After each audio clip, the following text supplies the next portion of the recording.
সমসাময়িক ফিতনা থেকে বাঁচতে আপনি কি বিয়ে করাটা প্রয়োজন বোধ করছেন? তাহলে দুটো পয়েন্ট নোট করে নিতে পারেন বা আলাদাভাবে মনোযোগ দিয়ে হৃদয়ে গেঁথে নিতে পারেন, কাজে আসবে ইনশাআল্লাহ।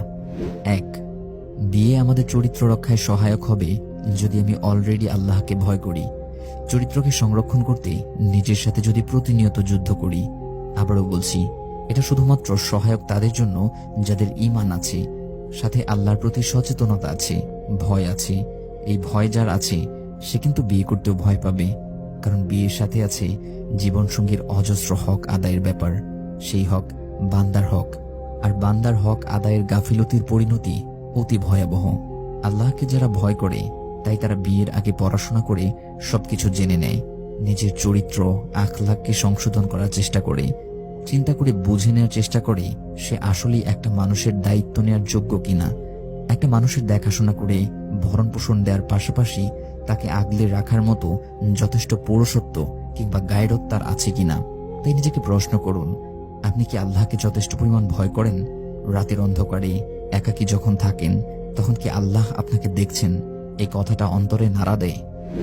2, আল্লাহর উপর ভরসা করা, পুরোপুরি আস্থা রাখা ওনার জ্ঞান আর প্রজ্ঞা ভিত্তিক সিদ্ধান্তের উপর।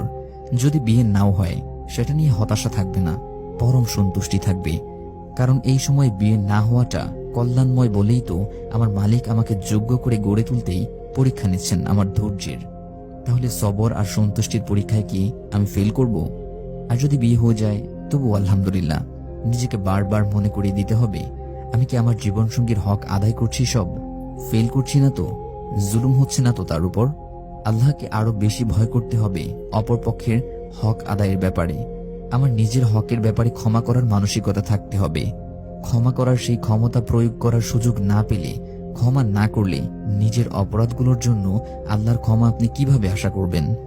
আপনি যদি নারী হন এবং এর মধ্যে বিবাহিত হয়ে থাকেন, তাহলে নিজেকে প্রশ্ন করা উচিত, আমার জীবনসাথী কি ফেরাউনের মতো খারাপ, যার কারণে আমি নামাজ রোজা এগুলো করতেও ভয় পাই?